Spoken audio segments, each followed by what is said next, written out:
भारत देश हा बेरोजगार युवकांचा देश झालेला आहे आजच्या घडीला. शिक्षणाचं खच्चीकरण, रोजगाराचं खच्चीकरण या देशाचं भविष्य नाउमेद झालेलं आहे. नेत्यांच्या खोट्या आश्वासनांनी, त्यांच्या भूलथापांनी इथला तरुण वर्ग आपल्या स्वप्नांचा खून होताना बघत आहे.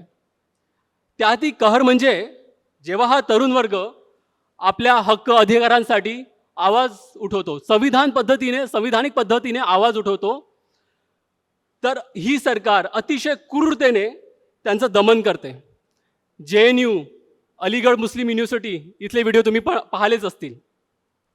UP आणि मध्य प्रदेशमध्ये बेरोजगार युवकांच्या मोर्चावर झालेला लाठीचार्ज, विद्यार्थ्यांना, मुलांना बेदम मारहाण करून त्यांच्यावर खोटे केसेस टाकून या सरकारने हुकुमशाही पद्धतीने त्यांचं आंदोलन चिरडून टाकलेलं आहे, संपवून टाकलेलं आहे. तुम्हाला तुमच्या हक्कांसाठीही आता लढायची स्वातंत्र्य नाही आहे. एवढंच नाही मित्रांनो, पायाची आग नतमस्तकात जाईल अशी अजून एक गोष्ट आहे, आणि जी अजूनही इथल्या मीडियाने किंवा इथल्या विपक्ष नेत्याने कोणीही त्यावर जास्त लक्ष दिलेलं नाही आहे, कोणी आवाज उठवलेला नाही आहे. फार थोड्या का जागा निघतात. मी गोष्ट करत आहे स्पर्धा परीक्षा घोटाळ्याची. एवढ्या सगळ्या याच्यामध्ये फार थोड्या का जागा निघतात. त्यातही हजार रुपये फीज असते. गरीब विद्यार्थी कसा तरी आपला जीवाचा आकांत करून परीक्षेची तयारी करतो, पैसा गोळा करतो, पैसा जमा करतो, आणि एवढा सगळा आटापिटा केल्यानंतरही हे सरकार ती परीक्षा रद्द करते, पेपर फुटतो. आणि या दोन गोष्टी नाही झाल्या तर वर्षानुवर्षे सरकार निकालच जाहीर करत नाही. हा विद्यार्थी एवढ्या वर्ष आपली तयारी करतो, आपला वेळ, पैसा, आयुष्य बर्बाद होत्या मुलांचं याच्यामुळे, पण कोणी याचा वाली नाही. कोणी या विद्यार्थ्यांकडे, या प्रश्नांकडे कोणी लक्ष देत नाही आहे, कोणी बोलत नाही आहे. 30 जागासाठी 30,000 अर्ज येतात, करोडो रुपये शुल्क जमा होते, सर्व गायब. कुठे जातो हा पैसा? काही हिशोब नाही, सरकार काही हिशोब देत नाही आहे. विद्यार्थ्यांची एवढी मेहनत, पैसा सगळा वाया जातो, मानसिकरित्या तो खचतोय. दिवसेंदिवस युवकांच्या आत्महत्यांचं प्रमाणही वाढत चाललं आहे, पण इथे कोणीही त्यांच्याकडे लक्ष देत नाही आहे. सरकारच्या खाजगीकरणाच्या बेधुंद धोरणामुळे रोजगार तसेही नाहीसे झाले आहेत. खाजगीकरण म्हणजे भांडवलशाहीची पराकाष्ठा आहे. त्यांना केवळ नफा दिसतो. जास्तीत जास्त नफा मिळवण्याच्या चक्करमध्ये मोठ्या प्रमाणात एम्प्लॉयची छटणी केल्या जाते. कुठे जायचं या अफाट युवकांच्या गर्दीने? हा प्रश्न आपण व्यवस्थेला विचारला पाहिजे. या सर्व समस्यांमध्ये एक काम हे सरकार पूर्ण शिद्धतीने, पूर्ण ताकदीने करत आहे. ते आहे सोशल मीडियाद्वारे युवकांची माथी भडकवणं, त्यांचं पूर्ण ब्रेन वॉश करणं, जाती, धर्म, विशिष्ट समूहाबद्दल द्वेष निर्माण करणं, ध्रुवीकरण करणं. आणि म्हणून त्यांना, या सरकारला अशिक्षित व बेरोजगार तरुण हवे आहेत, जे मानसिक गुलाम असतील, जे दंगलीमध्ये सहभागी होतील. या सर्व समस्या हेतू परस्पर सरकार निर्माण करत आहे, केवळ आपली राजकीय पोळी शेकायला. कधी नव्हे तेवढा आत्ता या देशाचा तरुण चिंताग्रस्त, भयग्रस्त आहे आपल्या स्वप्नांबाबत, आपल्या भविष्याबाबत. मित्रांनो, प्रश्न अनेक आहेत.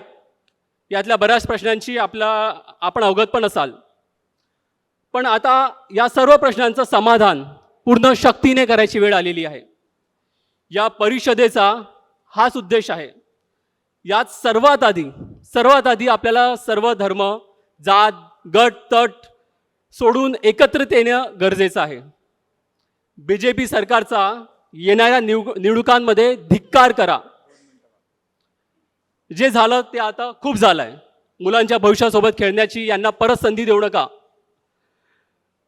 आणि हे सगळं आपण एकत्रित मिळून करू शकतो. या देशाच्या शेतकऱ्यांनी त्याचं उदाहरण आपल्याला दिलेलं आहे दिल्लीमध्ये. आणि संविधान वाचवायचं असेल तर संविधानाचा उदो करणं आपल्याला फार गरजेचं आहे. एक गोष्ट मी इथे ठामपणे म्हणू इच्छितो की जेव्हा आपला हक्क आणि अधिकारांवर गदा आली, संविधानाचे मूल्य पायदळी तुडवले गेले, तेव्हा प्रत्येक वेळी या देशाचा नागरिक म्हणून एकत्रित आवाज उठवला पाहिजे. संविधान पद्धतीने त्याचा विरोध केला पाहिजे. हजारो संख्येने कोर्टात पेटिशन टाकले पाहिजे. आपला नागरिक बोध जागृत ठेवून शासन करताना निर्भीडपणे प्रश्न विचारले गेले पाहिजे. आंदोलन केली पाहिजे. मग ते सरकार कुणाचेही असो, आपली ही जबाबदारी आपल्या येणाऱ्या पिढीसाठी, त्यांच्या उज्ज्वल भविष्यासाठी, या भारत देशाच्या खुशालीसाठी आपण पार पाडणं जरुरी आहे. किंबहुना ते आपलं आद्य कर्तव्यच आहे. याच मार्गाने आपण या देशाची लोकशाही व संविधान संरक्षित करू, ते चिरकाळ टिकू शकू असा माझा पूर्ण विश्वास आहे. आणि आपण सर्वही हा विश्वास आज जाता जाता इथे आपल्या उराशी बाळगून घेऊन जावा अशी मी आशा करतो. लेकिन गुरु गोविंद सिंह महाराज जी का जो पूरा का पूरा मिशन था, आप देखिए कि उन्होंने, मुझे इस बात को कहने में भी अच्छा लग रहा है कि पहले व्यक्ति थे जिन्होंने हिंदू धर्म की वर्ण व्यवस्था के खिलाफ में सिख धर्म का निर्माण किया है, जिसके कारण उनके चारों के चारों बेटों को शहीद होना पड़ा, जिसके लिए पूरे परिवार को जो है उनको शहीद कर दिया गया. इस इतिहास को हम लोगों को पढ़ना चाहिए. अगर ये बात सही है, क्योंकि औरंगजेब की मृत्यु के बाद में गुरु गोविंद सिंह महाराज का भी इंतकाल हो गया था उनके 1-2-4 महीने के बाद में ही. जब अंग्रेजों का राज आया, आप देखिए पूरे के पूरे इतिहास के पन्नों को पलटा के देखिए आप, 129 जो देशभक्त हैं उनको फांसी हुई है. मतलब जिन पे मुकदमा चला है, मुकदमा होकर जिनको फांसी हुई वो 129 लोग हैं, जिसमें 93 जो है वो सिख हैं, 93 जो है वो सिख है जिनको हैंग किया गया है, जिनको काला पानी की सजा दी गई है. 2226 ऐसे देशभक्त जिनको काला पानी की सजा दी है, जिनमें 1300 जो है वो सिख समाज के हैं. जलियांवाला बाग का जो हत्याकांड हुआ उसमें 1300 देशभक्त जो है वो शहीद हुए, जिसमें 700 जो है वो सिख जो है वो शहीद हुए हैं. अध्यक्ष महोदय, तो ये कहां से ये बात आती है कि सिख जो है वो हिंदू धर्म की रक्षा करने के लिए और मुसलमानों के शत्रु हैं? अगर ये बात अगर सही होती तो अंग्रेजों के समय इतनी श्रद्धांजलियां जो सिखों ने दी हैं वो केवल देश को आज़ाद करने के लिए और केवल मानवता की रक्षा करने के लिए ये श्रद्धांजलियां जो है, ये जो कुर्बानियां दी हैं वो दी हुई हैं. मेरा आप लोगों से आग्रह है इसको लेकर, इस सम्मेलन में मैंने कहा भी था पाशा साहब को जब बाहर मिले थे, ये मैंने महसूस किया है कि हम लोग कभी भी, यहाँ जितने भी लोग बैठे हुए हैं, हम कभी भी कोई भी त्यौहार हुआ, मुस्लिम कम्युनिटी का हुआ या सिख कम्युनिटी का हुआ, हम लोग कभी वहाँ पर नहीं जाते, परहेज करते हैं हम जाने के लिए. हमारे घर के सामने में बुद्ध विहार है, अशोक साहिब आए थे वहाँ पर अभी थोड़े दिन पहले. अनाथ पिंडक जो बुद्ध विहार है, हमारे पूरे के पूरे एरिया के अंदर केवल मैं ही अकेला हूँ जो उनके हर त्यौहार में जाता हूँ, बाकी लोगों को परहेज होता है जाने के लिए. इसको कहीं ना कहीं हम लोगों को तोड़ना चाहिए. हमें ये कोशिश करनी चाहिए कि हम एक दूसरे के जो धर्म के जो त्यौहार हैं, त्यौहार नहीं भी रहे, हम ऐसे भी जा सकते हैं, हम ऐसे भी जा सकते हैं. और आप देखना, जब हम जाना शुरू करेंगे तो ये जो 56 इंच के सीने हैं ना, ये कब 32 इंच के हो जाएंगे इनको समझ में नहीं आएगा. हमको जाना शुरू करना चाहिए, क्योंकि जलियांवाला बाग का अगर आप इतिहास पढ़ोगे, जलियांवाला बाग हुआ ही इसके लिए कि वहाँ पर हिंदू सिख मुस्लिम एकता जो है जब बन गई. पंजाब में बड़ा ये फेमस है कि सांझा चूल्हा जिसको कहते हैं, जब सबने साथ मिलकर खाना शुरू किया, जिस वक़्त रामनवमी के त्यौहार में पूरा मुस्लिम समाज तुर्की टोपी पहनकर उन्होंने जब रथ को खींचा, जिस वक़्त ईद के त्यौहार के दिन सारे हिंदू सिख मिलकर मुसलमानों की मस्जिदों में गए, तब ये सरकार के पैर कांपने लगे। उनको लगा अब हम ज़्यादा देर यहाँ टिकेंगे नहीं। जो एकता को तोड़ने के लिए उन्होंने जलियांवाला बाग का जो हत्याकांड किया था, आप देखना इस बात को। जिस वक़्त हम इस एकता को मजबूत करेंगे, और बहुत सारे सजेशन यहाँ पर आएंगे, जिस वक़्त हम भाईचारे की बात करेंगे, आप देखना कि ये संविधान, ये जब भी दिया है ना 15 अगस्त को 3 किताबें कि संविधान बदलना चाहिए, संविधान तो बदलेगा नहीं, लेकिन आने वाले समय में सरकार जरूर बदलेगी। हम बोलते हैं संविधान को खत्म ही नहीं कर सकता। क्या रहा भैया संविधान का? राष्ट्रपति का कौन सुन रहा, तेरा कौन सुन रहा? यहाँ पर न्याय की व्यवस्था क्या है? प्रेम कहाँ रहा?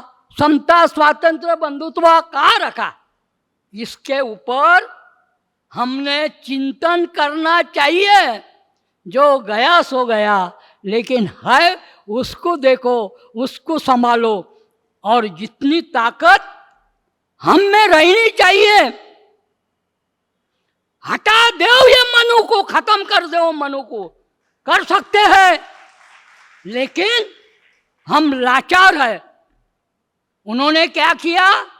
गुंडों को सरकार में ला लिया, गुंडों को सरकार में, गुंडों का राज है, दलितों का राज है।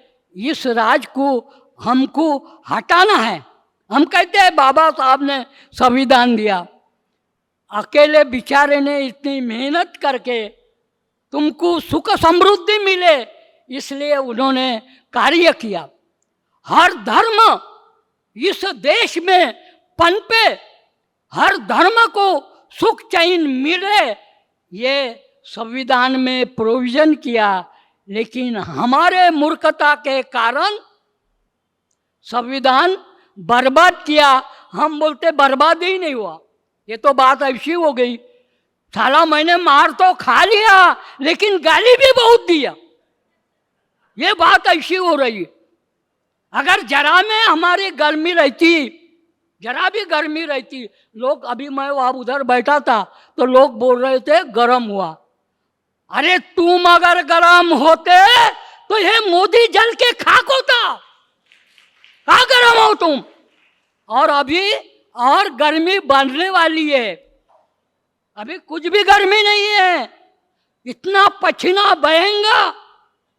अगर 2024 में तुम्हारा दिमाग रास्ते पे नहीं आया तो इतना पसीना बहेगा कि तालाब के तालाब भर जाएंगे, तुम्हारा पसीना नहीं सूखेगा। ये दिन आने वाले हैं।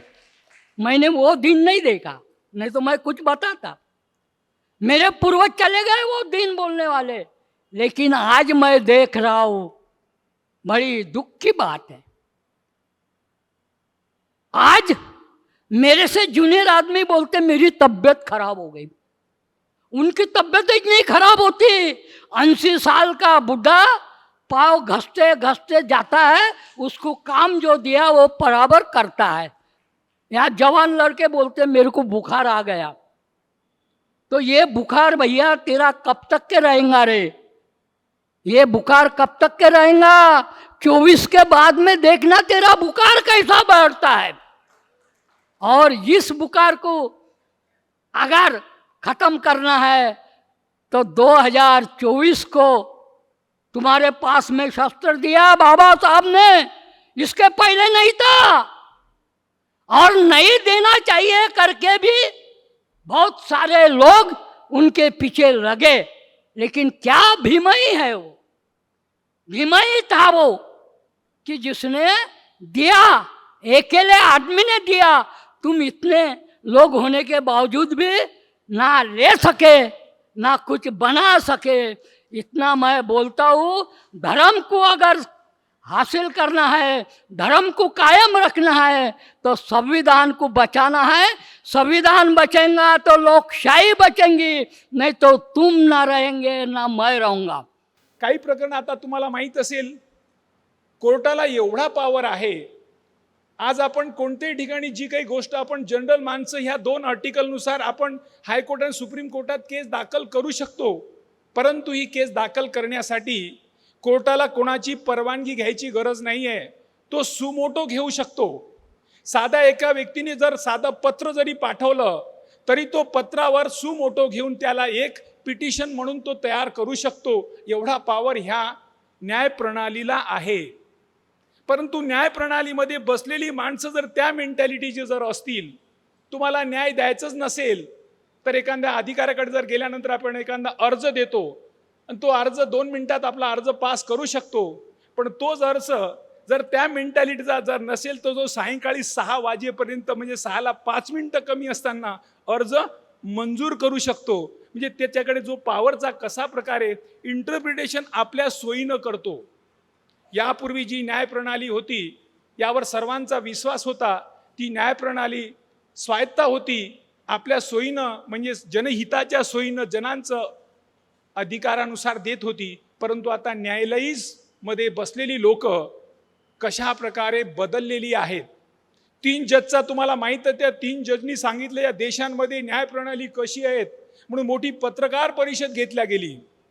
आणि त्याच न्यायाधीशांना जेव्हा चीफ जस्टिस बनवल्या गेलं आणि तोच न्यायाधीश राम जन्मभूमीचा जजमेंट कसा देतो आणि तोच न्यायाधीश एक सुप्रीम पदावर असलेला व्यक्ती तो राज्यसभेमध्ये सभासद बनतो आहे, म्हणजे त्या व्यक्तीची मानसिकता, त्या व्यक्तीची नीचता कशा प्रकारची आहे हे तुम्हाला सुद्धा त्या व्यक्ती प्रभावून कळून येतं।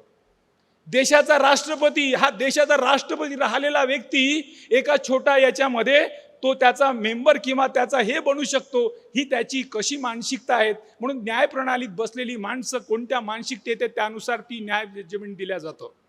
आता आपण बिल्किस बानोचं प्रकरण पाहिलं असेल, त्यामध्ये कशा प्रकारची प्रकरण होती।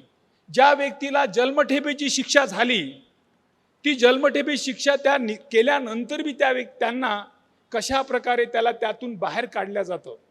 मणिपूरचं प्रकरण आपल्याला माहीत असेल, 2 महिने सतत जळल्यानंतर या देशाच्या सुप्रीम कोर्टामधील काही जजला ती जाणीव झाली की बाबा काहीतरी माझ्या देशात होत आहे।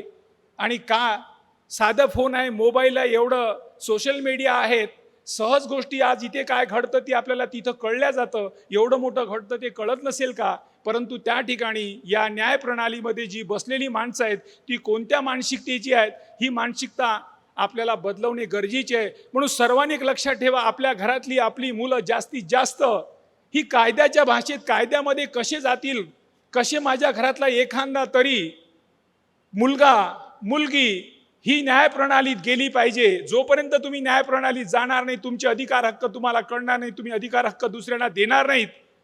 बाबासाहेबांनी 24 मे 1949ला या न्यायाधीशांच्या निवडणुकीबद्दल कशा प्रकारचा आपला एक भाषणात सांगितलेला आहे की न्याय प्रणालीत बसलेला न्याय हा कसा देणारा असावा, तो निपक्षपाती असावा, त्याची बहुयामी अशा प्रकारची व्ह्यू असावी की नाही, हा देश माझा आहे, ह्या देशातला मी घटक आहे, माझी जबाबदारी आहे की माझ्या लोकांना, माझ्या जनतेला, माझ्या देशातला भावांना मला समान अधिकार द्यायचा आहे, त्याचा जो अधिकार आहे त्याला तो मिळवून द्यायचा आहे। एवढी मोठी जी न्यायप्रणालीकडे अधिकार हक्क आहेत।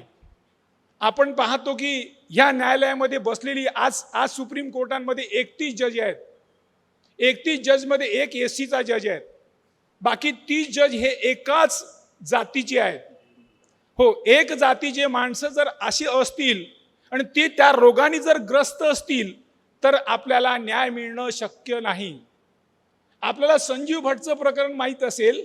संजीव भट हा IPS अधिकारी असलेला व्यक्ती एका देशाच्या प्रधानमंत्रीवर जी काही तुम्हाला गोधराकांड झाला होता त्यावेळेस त्या आयोगामध्ये त्यांनी फक्त एक आपली जी काही साक्ष दिली, त्या साक्ष दिल्याच्या आजपर्यंत तो जेलामध्ये सडतो आहे। त्याला जेलातून बाहेर नाही, त्याची मिसेस मिळाली की जेव्हा जेव्हा मी न्यायालयात जातो किंवा मी आपला जमानगतीचा अर्ज करतो तो अधिकाऱ्यापर्यंत येतं आणि दुसऱ्या दिवशी त्या जजची बदली होऊन जातं. अशा प्रकारची देशाची न्यायप्रणाली असेल तर न्यायप्रणाली बदलवण्यासाठी तुम्हा आम्हा सर्वांची जबाबदारी आहे. म्हणून न्यायालयात आपली माणसं गेली पाहिजे, ती न्यायालयात जावं यासाठी आपण सर्वांनी प्रयत्न करावं अशी अपेक्षा करतो आणि माझ्या वाणीला विराम देतो. साधू साधू. कल परसों मणिपुर में जो घटना हुई, जिस घटना से दुनिया की मानवता को शर्मसार किया, महिलाओं को नग्न करके आप खुलेआम सड़कों पर घुमा देते हैं, उनके प्राइवेट पार्ट के साथ आप खेलते हो और खिलखिलाते हो, ये इंसानियत हो सकती है? हम इस देश में, आधुनिक भारत देश में रह रहे हैं। ये दो छोटे मोटे उदाहरण इसलिए दे रहा हूं कि हम लोग उसका अनुभव करें कि ये जातीयवाद कितनी दरिंदगी भरी है। मैं तो इसको दरिंदगी से भी बढ़कर ऐसा कहना चाहूंगा कि जातीय आतंकवाद है। कसाब आता है बंबई में, धड़ धड़ गोलियां मारता है लोगों को, सेकंड 2 सेकंड 5 मिनट में कुछ लोग मर जाते हैं, कई लोग मर जाते हैं। लेकिन यहां दलित, सदियों से उसे अपमानित किया जाता है, उसे रोज मरना पड़ता है। क्या यह आतंकवाद नहीं है? मुझे लगता है कि कसाब ने जो आतंकवाद इस देश के अंदर में फैलाया था, उससे ज्यादा घृणित अगर कोई आतंकवाद है तो वह इस देश के अंदर पड़ा हुआ जातीयवाद। साथियों, मैं कम समय में इस विषय को बहुत विस्तृत रूप से समेटने की कोशिश करूंगा। इस विषय से अगर बाहर निकलना है, दलित को अपना दलितपन छोड़ना है, तो इस आधुनिक युग में महात्मा ज्योतिबा फुले और बाद में डॉक्टर बाबा साहब अम्बेडकर जी, इन्होंने जातीय अंत का जो संघर्ष इस देश के अंदर में शुरू किया, और तब जाकर आज वर्तमान में हम दलित लोग जिस भी पोजीशन में दिख रहे हैं, वो उसका परिणाम। उसके लिए फुले साहब और बाबा साहब ने हमें सर्वप्रथम शिक्षा दी कि जातीयवाद से निकलने का पहली कोई सीढ़ी है तो वो है शिक्षा। जब तक दलित समाज शिक्षित नहीं होगा, प्रगत नहीं होगा, तब तक जातीयवाद इस देश से मिटेगा नहीं। 1949 डॉक्टर बाबा साहब अम्बेडकर जी के संविधान सभा के अंतिम भाषण का उदाहरण अनेक लोग देते हैं कि जहां डॉक्टर बाबा साहब अम्बेडकर जी ने कहा था कि आज से एक वोट का अधिकार तो आपको मिल रहा है, आप सभी लोग, फिर वो टाटा बिरला, अंबानी हो या रिक्शे वाला हो, वो एक समान एक वोट का अधिकारी होगा। वोट के रूप में, राजनीति के रूप में आपको समानता तो मिलेगी, लेकिन सामाजिक और आर्थिक रूप से इस देश के अंदर में जो विषमता की दरी बनी हुई है, जो दूरी बनी हुई है, उसको पाटना होगा आने वाले सत्ताधारियों को। अगर नहीं पाट सकते हैं तो इस देश में अराजकता फैल सकती है। और हम लोग देख रहे हैं कि गत 70 वर्षों में किसी भी सरकार ने इस सामाजिक और आर्थिक विषमता को पाटने का कोई भी कारगर उपाय हमारे बीच में नहीं रखा। तो हमें इसे सिर्फ भाषणों तक सीमित न रखते हुए हमारे प्रत्येक सामाजिक, राजनीतिक, शैक्षणिक जो भी संगठनों में हम लोग काम करते हैं, उन संगठनों ने अपना ब्रीद वाक्य के रूप में सामाजिक परिवर्तन व आर्थिक मुक्ति के आंदोलन को आगे बढ़ाना होगा। साथियों, इस देश के अंदर में जिस महिला को जातीयवाद का टारगेट बनाया, वो जातीयवाद का टारगेट सिर्फ SC/ST की महिला को नहीं बनाया, तो उन्होंने इस देश में रहने वाली तमाम, फिर वो किसी भी जात और धर्म से संबंधित महिला हो, उसे भी अति शूद्र के रूप में गिना गया। इसीलिए हमें ऐसा लगता है कि अगर हमें दलितों को स्वतंत्रता चाहिए तो हमारा जो महिला वर्ग है, इन्हें प्रधानता देते हुए इनके हक और अधिकारों में बढ़ोतरी करने की जरूरत है। उनके सामाजिक, राजनीतिक, शैक्षणिक, धार्मिक सभी अधिकार क्षेत्रों में उन्हें बढ़ोतरी देने की जरूरत है, क्योंकि वो शिक्षित होगी, वो प्रगत होगी, तो ही हम लोग इस देश के अंदर में इस जातीयवाद को खत्म कर सकते हैं। इस जातीयवाद का निर्माण जिस संस्कृति और धर्म ने किया है, उस संस्कृति को हमने डायनामाइट लगाकर उड़ा देना होगा। और इसके लिए डॉक्टर बाबा साहब अम्बेडकर जी ने हमें एक रास्ता दिया, और वो रास्ता था जाति विहीन समता मूलक समाज की स्थापना करने के लिए हमें बौद्ध धर्म की ओर उन्होंने 1956 में लेकर चले गए थे। स्वतंत्र वसाहत की मांग जो है वो इसी दरमियान उठी थी। साथियों, दलितों को अपने अब व्यवसाय में बदलाव करना होगा, क्योंकि जातियों का निर्माण व्यवसाय के नाम पर किया। अब हम लोग दलितों ने अपने जो परंपरागत व्यवसाय है उसमें तब्दील लाकर तमाम तरीके के व्यवसायों में हम लोगों ने आगे बढ़ने की जरूरत है। इस देश के अंदर में भारतीय संविधान में निहित दलितों के हक और अधिकार की पूर्ति करना ये दलितों का स्वतंत्रता है। साथियों, जब तक संविधान रहेगा तब तक ही दलित अपने स्वतंत्रता की मांग रखने का अधिकारी होगा।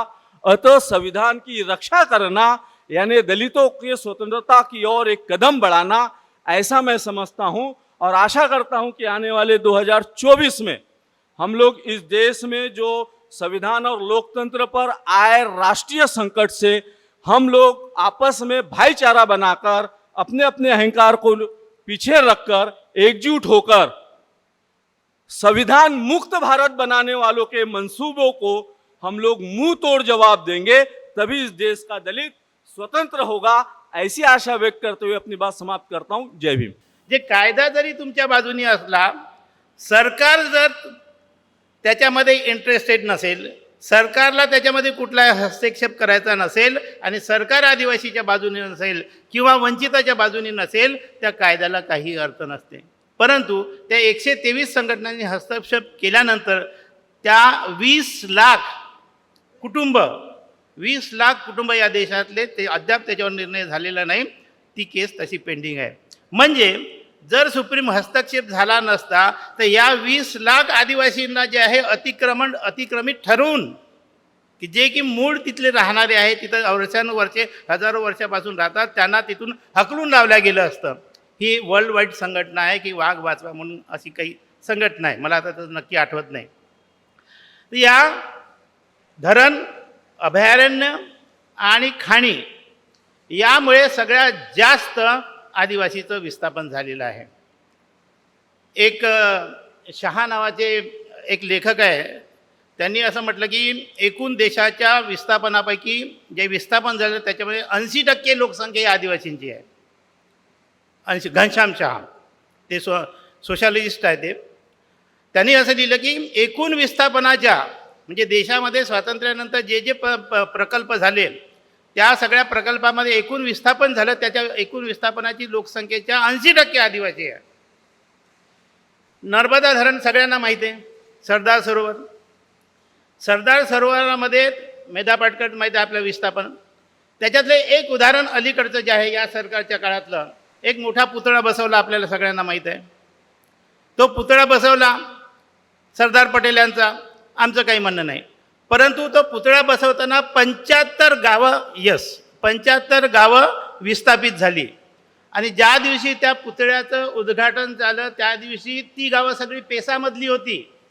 पेसामधल्या गावाचं कायद्याने त्याला विस्थापन करता येत नाही।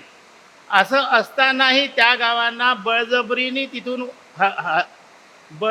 तिथून त्यांना हलवल्या गेलं। बळजबरीने हलवून ज्या दिवशी त्या पुतळ्याचं उद्घाटन झालं त्या दिवशी तिथल्या 75 गावामध्ये चूल पेटवली नाही त्या लोकांनी, तिथल्या भिल्ल लोकांनी। हे असे सगळे गुंतागुंतीचे प्रश्न जे आहे आदिवासींचे आहे आणि हे प्रश्न जे आपण फार दूर जायचं नाही। ही इथं ताडोबा जंगल आहे आणि सुरजागडचा प्रश्न सगळ्यांना माहीत आहे काय चाललं आहे ते। एकट्या गडचिरोली जिल्ह्यामध्ये 28 खाणी येऊ घातलेल्या आहे, त्यापैकी सुरजागड ही खाण सुरू झालेली आहे। या 28 खाणीमध्ये 10,000 हेक्टर जंगल नष्ट होणार आहे आणि त्याच्यामध्ये राहणारी गावं आणि कुटुंब नष्ट होणार आहे। हा तिढा कसा सोडवायचा? आणि विदर्भामध्ये जंगल जास्त असल्यामुळे सगळे टायगर प्रोजेक्ट सगळे विदर्भात आहे। एक ताडोबा टायगर प्रोजेक्ट होता, आता घोडाझरी टायगर प्रोजेक्ट डिक्लेअर झाला, आता गडचिरोली जिल्ह्यामध्ये 2 टायगर प्रोजेक्ट डिक्लेअर होणार आहे। अशा पद्धतीने जे आहे आदिवासींच्या जंगल विस्थापन हे जे आहे हा तिढा जो आहे फार कठीण आहे आणि यासाठी हे सरकार 1929च्या वन कायद्यामध्ये आमूलाग्र बदल करू इच्छिते आहे। आमूलाग्र सगळ्या लोकांनी विरोध केला म्हणून ते सुद्धा थांबलेलं आहे। तो जर कायदा बदलला या सरकारने, विद्यमान सरकारने, तर आदिवासीचं जीवनच उद्ध्वस्त होणार आहे. हे घातक इशारे जे आहे, हे घातक इशारे आदिवासीच्या संदर्भात आपल्याला सगळ्यांनाच चिंतनीय आहे. आणि म्हणून हे सरकार जे आपण घालवायला बसलेलं आहे किंवा घालू इच्छित आहे, आदिवासीच नाही, एकूण वंचिताचेच प्रश्न जे आहे याच्या संदर्भात जे आपण विचार केला तर अनेक कायदे, पेसा कायद्यामध्ये, एक मिनिट घेतो, पेसा कायद्यामध्ये राष्ट्रपतीला आणि राज्यपालालाच फक्त हस्तक्षेप करता येतो. परंतु यापूर्वी देवेंद्र फडणवीसाचं सरकार होतं, त्या ग्रामसभांशिवाय तिथं कुठल्याही अंमलबजावणी करता येत नाही, ग्रामसभेच्या परवानगीशिवाय. परंतु तेव्हाच्या फडणवीस सरकारने एक कोरोजंडम काढलं आणि लोकहितार्थ ग्रामसभेची आवश्यकता नाही असा एक कोरोजंडम काढून राज्यपालाच्या हस्ते ते प्रसिद्ध केलं. म्हणजे आपल्या बाजूने असलेले कायदेसुद्धा मोडण्याचं हे सरकार कसं काम करते सेंट्रलपासून तर राज्यापर्यंत आपल्याला लक्षात येईल. त्यामुळे आपल्याला हा लढा अधिक तीव्र करावा लागणार आहे. आदिवासीचे प्रश्न फार गुंतागुंतीचे आहे. हे प्रश्न सगळ्यांनीच आदिवासीसोबत राहिले पाहिजे, एवढे एक आवाहन करतो. थांबतो. जय भीम, जय बिरसा. बरेचसे प्रश्न या 2014 पासून निर्माण झालेले आहेत. म्हणजे प्रायव्हेटायझेशन, म्हणजे आरक्षणाचं जर संपवायचं असेल तर प्रायव्हेटायझेशन हे नितांत गरज आहे. आणि म्हणून यांनी म्हणजे जेव्हा अटल बिहारी वाजपेयी इथले प्रधानमंत्री होते त्यावेळेस तर त्यांनी निर्गुंती एक खातंच उघडलं होतं आणि सरकारी उपक्रम जेवढे आहेत त्या सर्वांचं निर्गुंतीकरण त्यांनी करायला सुरुवात केली. BSNL सारखे मोठमोठे उद्योग, जे सरकारी उद्योग होते ते त्यांनी निकाली काढलेत. आता तर त्यांनी विमान सेवा सगळी निकाली काढलेली आहे, BSNL निकामी काढलेली आहे. सर्व प्रायव्हेटायझेशन झालेलं आहे, कारण आरक्षण संपवायचं आहे. आणि या प्रायव्हेटायझेशन कशासाठी, तर आपल्याला माहिती असेल की गोळवळकरची एक पुस्तक आहे, त्याच्यामध्ये we or our nationhood define, यामध्ये ते म्हणतो आहे की अशी व्यवस्था निर्माण करा की ज्यामध्ये 95% देश उद्ध्वस्त झाला पाहिजे आणि काही ठराविक लोकांच्या हातात सत्ता कायम ठेवायची असेल तर हे करणं आवश्यक आहे. म्हणजे यांचे जे याला गोळवळकर गुरुजी म्हणतात, यांची मानसिकता ही किड्यासारखी आहे, यांची मानसिकता माणसासारखी नाही आहे. मग तो भिडे गुरुजी असो की आणखीन कोणता गुरुजी असो, यांची किडे ही ब्राह्मणी व्यवस्थेने बरबटलेली आहे आणि त्यामुळे यांच्या डोक्यातून ह्या अशा कल्पना निघत आहेत. आम्ही कुठे कमी पडत आहे? आम्ही इथे कमी पडलेलो आहो की जेव्हा बाबासाहेबांनी हा आम्हाला एवढा मोठा अधिकार दिलेला असताना आम्ही त्या अधिकाराचा गैरवापर करीत आलो. मतदानाचा अधिकार दिलेला आहे, परंतु आम्ही तो दिलेला नाही. आणि म्हणून ज्यांना आम्ही राज्यकर्ते बनवले ते राज्यकर्ते सूट आमच्या वंचितांच्या श्रुतीच्या विरोधात कार्य करतात. 44 कामगार कायदे जे इथल्या सामाजिक आर्थिक कामगारांच्या बदलावासाठी अति आवश्यक कायदे आणि ज्यामुळे कामगारांच्या कर्मचाऱ्यांच्या जीवनामध्ये आमूलाग्र बदल घडून आणलेले आहेत, असे सारे 44 कायदे त्यांनी बंदिस्त करून फक्त 4 कायदे त्यांनी निर्माण केलेले आहेत. आणि हे 4 कायदे कोणती, तर ज्यामध्ये ट्रेड युनियन सारखा जो अधिकार बाबासाहेबांनी जेव्हा मजूर मंत्री असताना त्यावेळेस करून दिला होता, बाबासाहेबांनी स्वतंत्र मजदूर पक्षाची स्थापना त्यासाठी केलेली होती की इथल्या कामगारांना न्याय मिळाला पाहिजे. आणि म्हणून बाबासाहेबांनी स्वतंत्र मजदूर पक्षाच्या निमित्ताने गिरणी कामगारांचा संप 1938 साली 17 नोव्हेंबरला घडून आणलेला आहे. 10 मिनिटाची वेळ आहे, बरंचसं सांगायचं आहे, थोडक्यात घेतोय. तो घडून आणला. बाबासाहेब कामगार नेते म्हणून त्या प्रखरतेनं या सगळ्या जगाला माहीत झालं की बाबासाहेब कामगार नेते आहेत, बाबासाहेब शेतकरी नेते आहेत. या देशामध्ये कंत्राटी पद्धत जी आणलेली आहे, जे सारे कायदे त्यांनी मोडून कडकून आणलेला कंत्राटी कायदा हा अतिशय भयावह आहे. यामध्ये आता 2010 पासून संपूर्ण भरत्या बंद आहेत आणि जितकेही शासकीय कर्मचारी निवृत्त होतात ते साऱ्या कर्मचाऱ्याच्या नंतर कोणीही तिथे भरती केली जात नाही. आणि हा कंत्राटी कामगार एक गुलाम म्हणून आता त्यांनी त्याची सेवा घ्यायला सुरुवात केलेली आहे. बोलल्यास सरकारी नोकरीतून काढल्या जातं. असे महाराष्ट्रात 4,000 कंत्राटी कामगार आहेत. देशामध्ये जवळपास 30 ते 35 लाख कंत्राटी कर्मचारी कार्यरत आहेत. खाजगी संस्थांमध्ये असे कितीतरी लाखोनं कर्मचारी आहेत. बेकारी वाढलेली आहे, बेरोजगारी वाढलेली आहे. त्याकडे हे शासन लक्ष देत नाहीत, हे सरकार लक्ष देत नाही आहेत. आणि म्हणून हे जर आपल्याला वाचवायचं असेल, हे संविधान वाचवायचं असेल, हे लोकशाही वाचवायची असेल, तर आपण काय केलं पाहिजे? आम्ही आमच्या ज्या पक्षांच्या ज्या नेत्यांच्या भरोशावर आजपर्यंत आम्ही विसंबून राहिलो, त्या नेत्यांनी दगाबाजी केली, दगाफटकी केली म्हणून या कर्मचाऱ्यांची, वंचितांची, इथल्या शेतमजुरांची, कामगारांची, कर्मचाऱ्यांची यांची दुरावस्था झालेली आहे. आणि आम्हाला जर हे बदलावायचं असेल तर आम्हाला एकच पर्याय आहे, आणि तो पर्याय म्हणजे सामूहिक नेतृत्व करून आपण सर्व एक झालो पाहिजे. होऊ शकतं, कारण 3 ऑक्टोबरचा मोर्चा याच्यासाठी आम्ही काही प्रयत्न नाही केले. लोकांनी ओबीसी येते, हे सारे लोक एकत्र कशी आलीत? तुम्ही जर काय म्हणता पारदर्शक जर कारभार केला, जर तुम्ही स्वतःवरती जास्त केंद्रित केल्यापेक्षा इतरांनाही संधी दिली, सर्वांना सोबत घेऊन जर पुढे आला तर नेतृत्व स्वीकारल्या जातं. हे लक्षात घ्यावं. आणि म्हणून म्हणतोय की लोकशाही जर वाचवायची असेल, संविधान वाचवायचे असेल, तर संविधानाचं एक शेवट सांगतो की बाबा, ये शोहरत, ये सम्मान हमें तुम्हारे संविधान से मिला है, औरों को मिला होगा वो मुकद्दर से मिला होगा.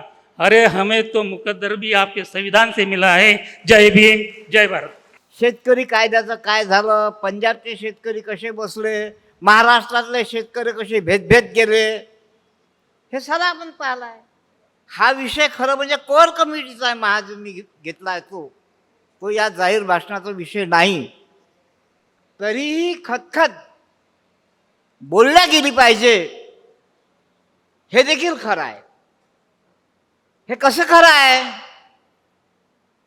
दिल्लीला आंदोलन सुरू असताना किसान सभेच्या माध्यमातून महाराष्ट्रभर ठिकठिकाणी आंदोलनं होत होती, आणि त्या निमित्तानं त्या आंदोलनाला पाठिंबा देत होतो. पण तो पुरेसा होता असं मला वाटत नाही. आजच्या या परिषदेसाठी कॉम्रेड जंबू आदम, अशोक भाऊ, लाटकर साहेब, शेंडे साहेब आणि त्यांची सगळी मंडळी यांचं अभिनंदन याच्यासाठी केलं पाहिजे. मी पुन्हा सांगतो, मी विषयावर बोलणार नाही, की त्यांनी ही एक ऐतिहासिक परिषद अच्छकाची फाटे त्यांनी घडून आणली. त्या बहादुरांना माझा पुन्हा सलाम. हे काही सोपं काम नाही आहे. हां, ठीक आहे, आपल्याला ईडीफिटीची भीती नाही, कारण आपण 2 रुपये कोणाचे घेतले नाही. इथेही आलो ते 200 रुपये टिकून आलो. ही सवय या संमेलनानं, या परिषदेनं आपल्याला घालून दिली. आता कोण्या मोठ्या माणसाच्या दारीत जाऊन तुमच्याकडे साहेब जेवण आणि तुमच्याकडे लाऊडस्पीकर हे मिन्नतवारी करण्याची गरज यापुढे आंदोलनाला राहणार नाही, ही इथे ग्वाही मिळते. हे आंदोलन जन आंदोलन होणार आहे, याच्याबद्दल माझ्या मनात अजिबात शंका नाही. स्वातंत्र्यपूर्व आंदोलनाला नेता होता, फुल्यांच्या आंदोलनाला फुले विचारवंतही होते आणि कार्यकर्तेही होते. 78च्या आणीबाणीनंतर पुन्हा या देशामध्ये जनजागरण झालं. ते काही सर्वार्थानं परिवर्तन वगैरे होतं असं मी मानणार नाही. जरी त्याला ते लोक संपूर्ण क्रांती वगैरे म्हणत असले तरी ती काही संपूर्ण क्रांती नव्हती, त्याच्यात घुसखोरीही होती, कारण त्यात जनसंघ देखील घुसलेला होता. त्याच्यामुळे ती काही क्रांती ठरू शकत नाही संपूर्ण वगैरे. तेव्हा आता आपण जे सुरू करणार आहोत ही मानव मुक्तीची क्रांती आहे. ही शेतकरी शेतमजुरांच्या उठावाची क्रांती आहे. उद्याच्या युवकांना त्यांच्यासाठी स्वातंत्र्य मिळवून देणारी, त्यांचे हक्क साबित करणारी अशी ही ऐतिहासिक परिषद ठरणार आहे. या परिषदेला आपण शुभेच्छा तर देऊच, पण घराकडे जाऊन मग झोपून राहू का टी व्ही पाहत बसू का याचं त्याला सांगत बसून त्याचं याला सांगत बसू. मला 4 विचारवंत एका ठिकाणी भेटले म्हणजे मला अशी पंचायत पडते का आता यायचं सरायचं आहे का लागन. अरे बा मला थोडंसं आंबेडकर माहीत आहे, मला थोडंसं मार्क्स माहीत आहे, तू मलाच सांगशील का गावात जाऊन सांगशील. तो गावात सांगत नाही, ज्याला माहीत आहे त्याला सांगते. ही या चळवळीची दशा आहे. तेव्हा इथून जाताना आपण ठामपणे ज्याला जसं जमेल ज्याला तसं जमेल ही कानोपकानी गावोगावी मोहल्ल्यामध्ये याचं जनजागरण केलं पाहिजे. आणि संविधान वाचवण्याकरता, लोकशाही वाचवण्याकरता गबरू त्याच्यात होता असं आम्हाला पुढच्या नातवांना सांगता आलं पाहिजे. एवढं आम्ही म्हातारांनी काम करावं अशी इच्छा व्यक्त करून मी इथेच थांबतो. लाल सलाम, जय भीम, जय भारत. 93% हा असंघटित श्रमिक आहे या देशातला. त्या 93% असंघटित श्रमिकाकडे संघटित क्षेत्रातील कामगार पुढाऱ्यांचं लक्ष गेलं नाही. त्यांच्याबद्दल बोलले नाहीत, त्यांच्याबद्दल चर्चा केली नाही, त्यांच्यासाठी कायदे आले पाहिजे याच्याबद्दल सुद्धा आंदोलन केले नाही. आणि मग त्यांच्या समोर 1980 नंतर 1990चं जे दशक आलं त्या दशकांनी हल्ला केला संघटित क्षेत्रातील कामगारांवरती. आणि हा इतका मोठा असंघटित क्षेत्रातला जो कामगार आहे याचं खऱ्या अर्थानं राजकारण करायला पाहिजे होतं. असंघटित क्षेत्रातील ग्रामीण भागात राहणारा शेतमजूर आणि ग्रामीण भागातून स्थलांतरित करून येणारा शहरात येणारा बांधकाम मजूर आणि त्या बांधकाम मजुरांच्या घरची बाई ती मोलकरीण, बांधकाम मजुरांच्या घरची बाई ती फेरीवाल्याचं काम करणारी, बांधकाम मजुरांची बाई हमालाच्या कळमना मार्केटमध्ये पाथेऱ्याचं काम करणारी ती बाई. अशा या असंघटित श्रमिकांचं हे वाढत गेलं. आणि अशा वेळेस 1990ला जे खाजगीकरण आणि जागतिकीकरण आलं त्यामध्ये त्याच्यावरती हल्ला केला गेला. तरी पण संघटित क्षेत्र जे आहे, संघटित क्षेत्रातले श्रमिक आहेत, संघटित क्षेत्रातल्या कामगार संघटना आहेत, हे असंघटित क्षेत्रातलं राजकारण आणि संघटित करण्याचा प्रयास फारशा मोठ्या प्रमाणात करताना दिसत नाही. म्हणून मला असं वाटतं की 2024च्या या राजकीय धुमाळीमध्ये असंघटित श्रमिकांचं राजकारण हे ऐरणीवर आलं पाहिजे. हा सगळ्यात मोठा तबका आहे. 60% जे कामगार आहेत हे निवडणुकीत मतदान टाकायला जातात की नाही याच्यावर माझी शंका आहे. पण असंघटित क्षेत्रातले 93% जे श्रमिक आहेत हे निवडणुकीच्या मध्ये मतदान टाकायला रांगेत उभे राहतात. नागपूर शहरातल्या रांगेत असो की ग्रामीण भागातल्या रांगेत असो, हे असंघटित श्रमिक क्षेत्रातले लोक मतदान करायला जातात आणि त्यानंतर तो उमेदवार मोठा मताधिक्याने तो निवडून येतो. आणि म्हणून हे जे सगळे जे आहे, जे सुटलेलं क्षेत्र होतं, जे अवकाश होता, तो सगळ्या क्षेत्रातला अवकाश भारतीय जनता पार्टीने काबीज केलेला आहे. जो आम्ही सोडला त्यांच्यासाठी, तो अवकाश आम्ही भरून कसा काढतो हे महत्वाचं आहे. आणि तो भरून काढायचा असेल तर आज जी निवडणूक घोषित होईल तो जर मार्च एप्रिल मध्ये निवडणूक असेल, जर आता संसदेचं अधिवेशन आहे आणि कधी घोषित करतात ते आपल्याला माहित नाही, पण मार्च मध्ये जरी अधिवेशन असेल एवढ्या महिन्यामध्ये, आम्ही इथं उपस्थित आणि ह्या परिषद भरवणाऱ्या ज्या संघटना सहभागी आहेत त्या सगळ्या संघटनांची आणि सगळ्या लोकांची जबाबदारी आहे की मी एक व्यक्ती, भारतीयला नागरिक म्हणून स्वीकारलेला व्यक्ती भारताचा, माझी या 2024च्या निवडणुकीमध्ये माझी जी जबाबदारी आहे ती मी पार पाडली पाहिजे. मग कोणत्याही जाती धर्माचा असो, कोणत्याही पक्षाचा असो, कोणत्याही संघटनेचा असो, तरच जे कायद्याच्या बद्दल जी भाषा बोलली जात आहे श्रमिकांच्या, ते आपण वाचवू शकतो. पूर्वी 100 श्रमिक असले तर कामगार संघटना काढायचा अधिकार होता. आता 300 श्रमिक पाहिजेत तर ती कामगार संघटना काढू शकतो. लोकशाहीवर घाला येते. इथे परवा कवी लोकांनी श्रद्धांजली सभा घेतली. जे सगळे कवी होते नागपुरातले ते प्रतिभा संपन्न कवी होते, पण ते पोलिसांना उत्तर देऊ शकले नाहीत. आम्ही हॉलमध्ये कार्यक्रम घेतो, याच्याबद्दलचं काय सर्क्युलर आहे हे एकाही कवीनं विचारलं नाही.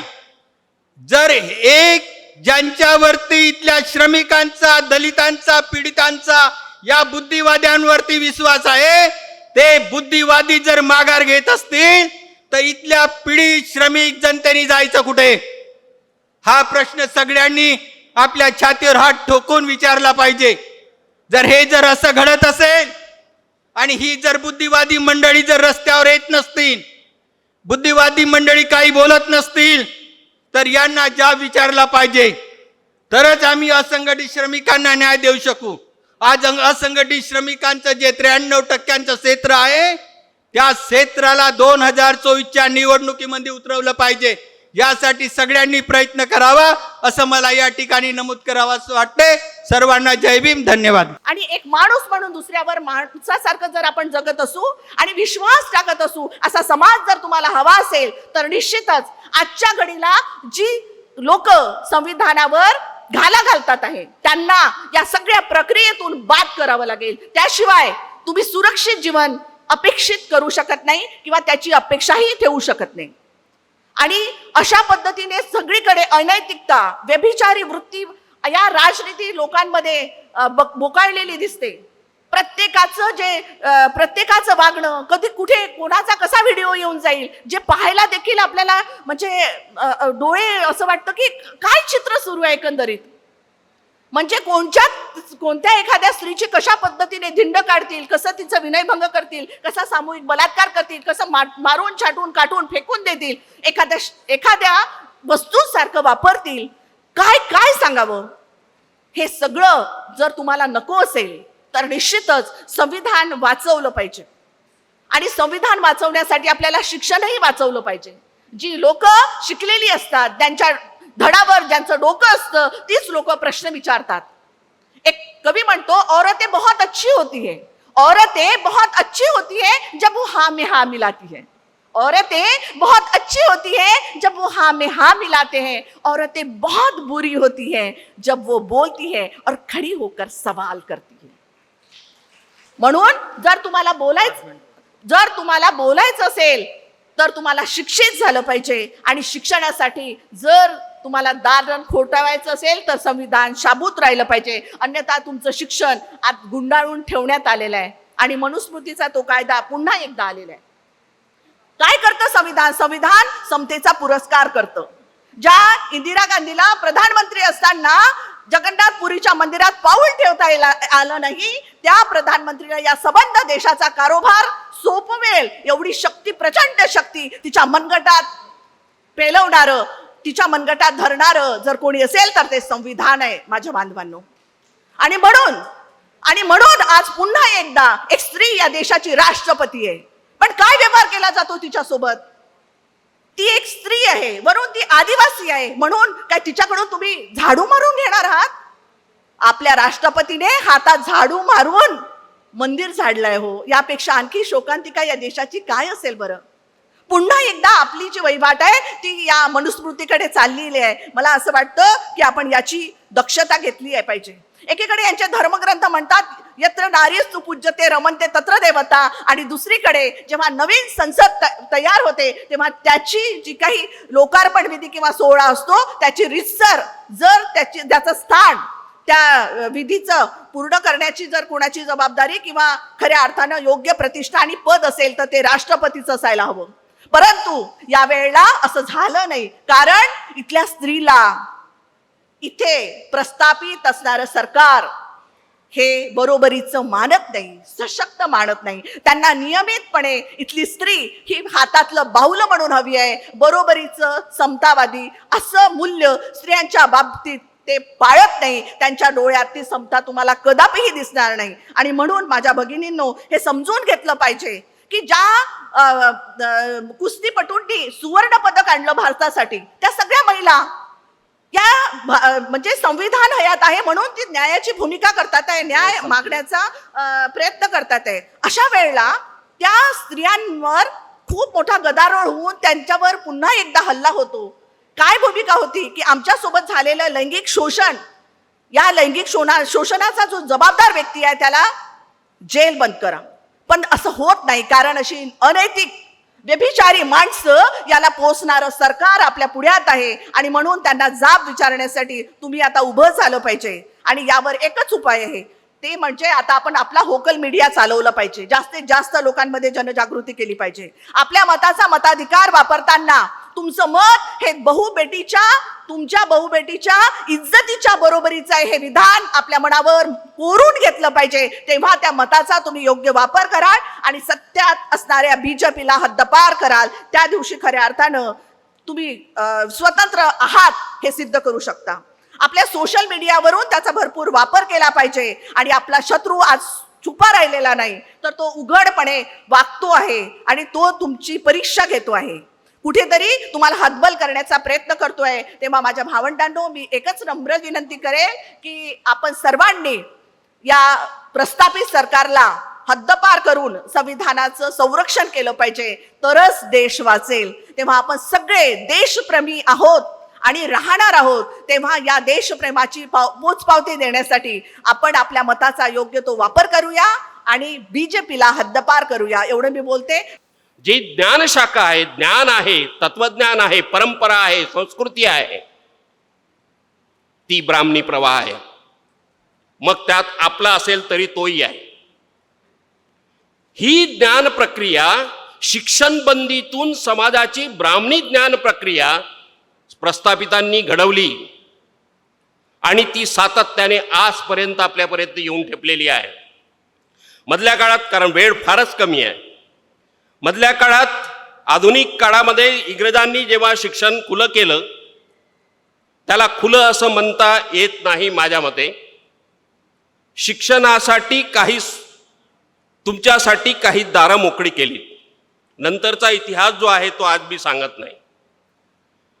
त्याच काळात इंग्रजांच्या बरोबर फुलेंचा शिक्षणाच्या संदर्भातला संघर्ष आपण तपासा, म्हणजे आपल्याला कळेल की इंग्रज खऱ्या अर्थाने शिक्षणाच्या सार्वत्रिकरणाच्या बाजूचे होते का. फुलेंनी जेव्हा हंटर कमिशन पुढे निवेदन दिलं, तेव्हा केवळ शाळा सुरू करा, शिक्षण द्या, ह्या बाह्यार्थ रूपापर्यंत आपल्याला सीमित राहता येत नाही. हंटर कमिशन पुढे फुलेंनी दिलेलं जे शिक्षणाचं तत्वज्ञान आहे, जी शिक्षणाची रचना आहे आणि जो ज्ञान व्यवहार आहे तो कसा असावा याचा निर्देश केलेला आहे. या निर्देशाकडे आपल्यापेक्षा जास्त विरोधकांनी लक्ष घातलं. 250 वर्ष झाली फुलेंनी हे मांडलं. 250 वर्षामध्ये आज केवळ बाह्यार्थाच्या शिक्षणाचं सार्वत्रिकरणाचा प्रश्न आपण सोडवू शकलेलो नाही. आणि म्हणून आपल्याला शिक्षण हक्काची चर्चा करावी लागते. नाहीतर शिक्षण कसं असावं, शिक्षण कशासाठी असावं, शिक्षण म्हणजे काय याची चर्चा कदाचित आपल्याला करायची गरज भासली. हा जो प्रश्न आहे, हा प्रश्न या फुलेंच्या नंतर आणि थेट स्वातंत्र्योत्तर कालखंडापर्यंत सातत्याने आपल्या दोन प्रवाहामध्ये संघर्षरत राहिलेला आहे. 1911 मध्ये गोपालकृष्ण गोखलेंनी शिक्षणाचं बिल मांडलं, ते पारित झालं नाही. 1917 मध्ये शाहू महाराजांनी आपल्या कोल्हापूर संस्थानात शिक्षणाचा कायदा केला आणि 1917 नंतर स्वातंत्र्योत्तर कालखंडामध्ये आज आपल्याला शिक्षणाच्या हक्कासाठी लढावं लागत आहे. समजून घ्या ही प्रक्रिया. एका बाजूला आमच्या बाजूचे मतप्रवाह आणि कृती कार्यक्रम इतिहासाच्या टप्प्यांमध्ये घडला असताना आज मात्र आमचे हात रिकामे आहेत, रित्या आहेत. आमच्याकडून काहीतरी चूक झाली असावी म्हणून हे दिवस आहेत. हा जो संघर्ष आहे, हा संघर्ष प्राचीन कालखंडामधला तर थेट स्वातंत्र्योत्तर कालखंडापर्यंतचा जो ब्राह्मणी प्रवाहाच्या आणि संस्कृतीच्या परिघामध्ये शिक्षण बंदिस्त राहिलं, त्यांच्याच विचार प्रवाहाच्या लोकांच्या हातात आज सत्ता आहे आणि त्यांनी त्यांचा अजेंडा पुढे रेटला आहे. राष्ट्रीय शिक्षण धोरण 2020 हे डॉक्युमेंट आणि ते धोरण त्यांनी लागू केलेलं आहे. खरं तर हे धोरण लागू करताना लोकशाही आणि संविधान या दोघांचाही खून करून त्यांनी लागू केलेला आहे. कोणतंही धोरण, विशेषतः शिक्षणाचं धोरण, की जे पुढच्या 25 वर्षामध्ये हा देश कसा असेल याचा ब्लूप्रिंट, याचा दिशानिर्देश देणारं डॉक्युमेंट, ज्याची चर्चा संविधानामध्ये आपल्या संसदेमध्ये व्हावी असं अपेक्षित आहे राज्यघटनाकर्ते आणि आम्ही पण शुद्ध नागरिक म्हणून हे करू. परंतु जेव्हा प्रस्थापित जात वर्ग फॅसिस्ट बनतो तेव्हा त्याला या सगळ्या गोष्टींची गरज वाटत नाही आणि त्यांनी याची संसदेमध्ये चर्चा केली नाही. लोकशाही डावलून आणि संसदेला साईड ट्रॅक करून राष्ट्रीय शिक्षण धोरण लागू केलेलं आहे. राष्ट्रीय शिक्षण धोरण हे जाती व्यवस्थेचं बळकटी करणारं धोरण आहे. राष्ट्रीय शिक्षण धोरण निर्णयाचं केंद्रीकरण करणारं धोरण आहे. राष्ट्रीय शिक्षण धोरण हे शिक्षणाचं बाजारीकरण करणारं धोरण आहे. राष्ट्रीय शिक्षण धोरण हे स्त्री आणि पुरुष म्हणजे पुरुष सत्ताकतेचं समर्थन करणारं धोरण आहे. राष्ट्रीय शिक्षण धोरण हे कॉर्पोरेट सेक्टरसाठी मजूर निर्मितीचा कारखाना निर्माण करणारं धोरण आहे. याचं सर आपण समर्थन करत असू तर राष्ट्रीय शिक्षण धोरण हे आपण स्वीकारलं पाहिजे. हे जर करत नसू तर आपल्याला पुढच्या 2024 मध्ये ज्याची लढाई आपण लढतो आहोत, या लढाईचा भाग राष्ट्रीय शिक्षण धोरण किंवा शिक्षण हा आपला बनू शकतो का याचा विचार व्हावा. शिक्षण हा अजूनही राजकीय पक्षाच्या पटलावर नाही तर सेकंड थर्ड शेवटी कुठेतरी मजबुरी म्हणून घेतल्या जाते.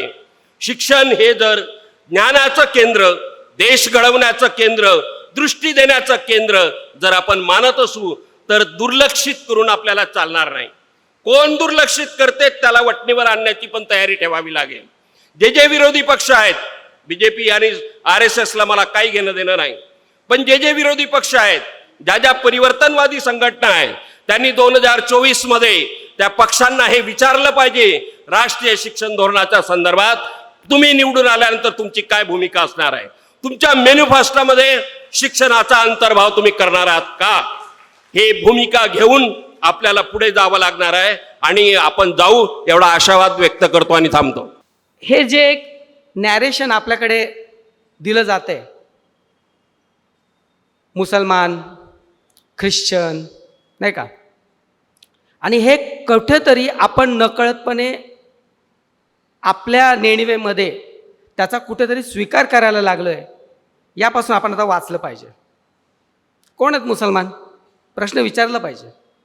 कुठून आले मुसलमान प्रश्न विचारला पाहिजे. कोण आहेत ख्रिश्चन कुठून आलेत हा प्रश्न आता विचारायला लागला पाहिजे आपल्याला.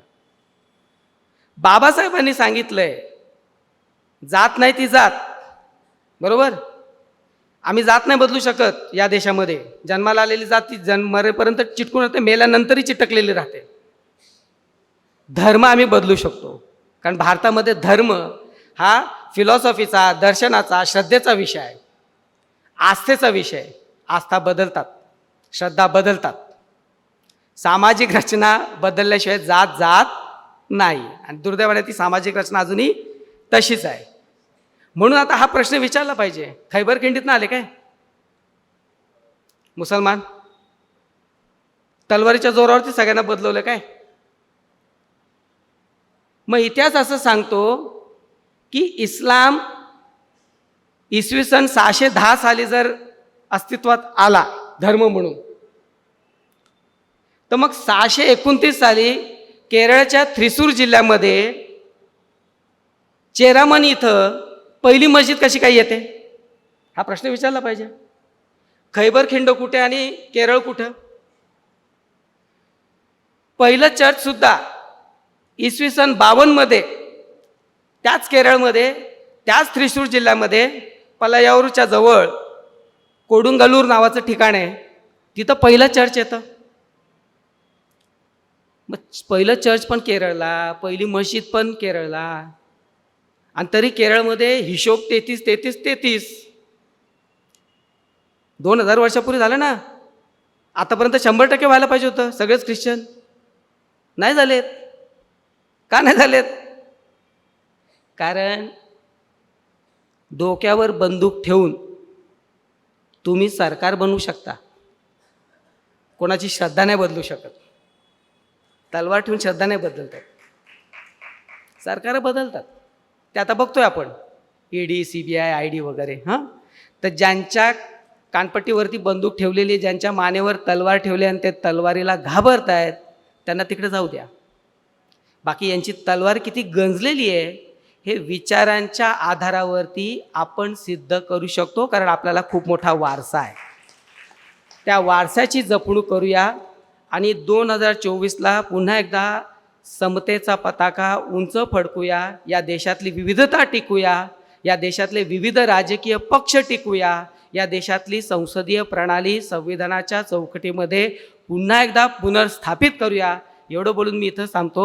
धन्यवाद. महाराष्ट्राचं जर चित्र बघितलं तर 1960 पासून महाराष्ट्र स्वतंत्र झाल्यानंतर जेवढे इलेक्शन झालेत त्याच्यामध्ये जवळपास 3006 जे आमदार निवडून गेलेत त्यातले केवळ 664 हे OBC आहेत आणि जवळपास 2000च्या वर हे एका विशिष्ट समुदायाचे आहेत, ज्यांच्यावर काल परवा पुन्हा हल्ला झालात, लाठी हल्ला झालात. ज्यांनी लाठी हल्ला केला त्यांचा मी निषेध करतो.